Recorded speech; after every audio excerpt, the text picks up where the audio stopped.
हाय सांग माने नमस्कार जय जगन्नाथ। आशा कर भल थे मु भी भल अच्छी। आपण मैंने जदि मो यूट्यूब चैनल नुआ थे सब्सक्राइब करने को जमा भूलें। तो काली हूँ कुमार पूर्णिमा झील मैंने तो निहाती सज हे ना, तो मुझे से लगे टे सज होगली हाथ में मेहंदी लगे। तो मत कि छोट बड़ कथा मन पड़गला। तो छोट बड़े आम एमती मजा मस्ती करूँ, तो से लगी मुझे छुआ मानू टे मेहंदी लगेदेली। तो देखु तो फाइनाली आज हूँ कुमार पूर्णिमा। दीदीर मोर भोर उठे गाधुआ पाधुआ सारिकी अंजुली भी टेकीदेलु। तो देखु सांग मैंने आम कौ प्रकार माने गेटअप नहींचु, तो मत कहवाक भी हस लगुच। छाड़ू मैंने अंजुली टेका टेकी करदेलु दीदीर मोर मिसिकी।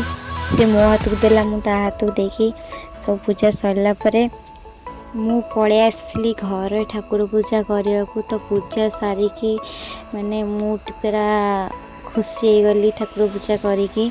तो देखंतु माने ठाकुर भी बहुत सुंदर देखाउथिले। सांग माने मु जो मेहंदी लगे हाथ में माने एते सुंदर पाची थिला, मत देखा खुशी। तो देखंतु कुमार पूर्णिमा लुक मोर किछिटा एमती थिला। तो देखंतु सांग माने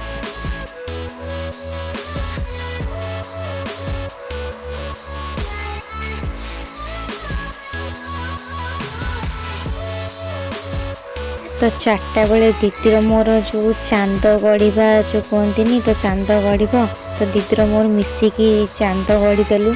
सी ता चांद गढ़ला मु मो चांद गढ़ी सांग। तो चांदटा भी बहुत सुंदर होता।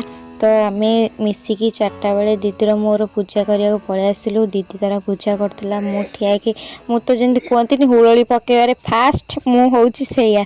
तो हुड़ी पूरा पकाउली दीदी पूजा करता।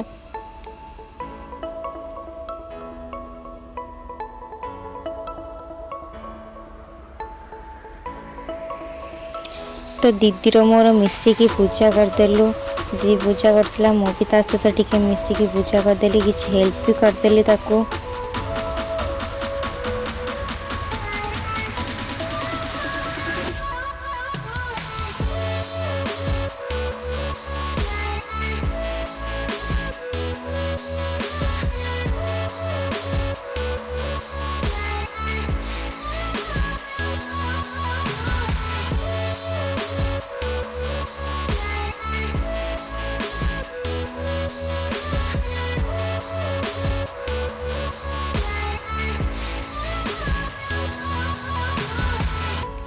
तो फाइनाली मु भी गोटे नड़िया बाड़े पूजा करदेली। नड़िया बाड़े को हेले मत 10 थर बाड़े को पड़ुछि, कारण नड़िया मो द्वारा भांगुनी। तो से लगी नड़िया बाड़े सारा मुझे चांद पूजा करदेली। तो आणिकी मुंडिया मारदेली।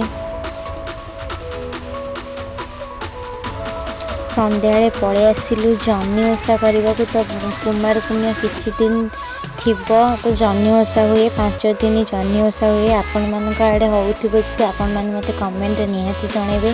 तो जह्नी ओषा कले माने देहरे जेतिक माने रोग व्याधि थिबो सब भल हो जाए। तो देखंतु बहुत सुंदर पाखे जह्नी मान को आम सजे देछु ठाकुर मान को। दीदी पूजा करदेला। तो ये पूजा पूजा पूरा स्टार्ट हो गला। मत बही पढ़ा दायित्व दे देथिले, मु बही पढ़ी पूरा फिनिश करदेली। तो पूजा सरला आम पलि आसलु चांद पकाइबा। तो फाइनाली चांद पकाइबा पूरा रेडी गलु समस्त पूरा माने राति पूरा अलग प्रकार मस्ती। तो चांद पकाइबा पलि आसलु।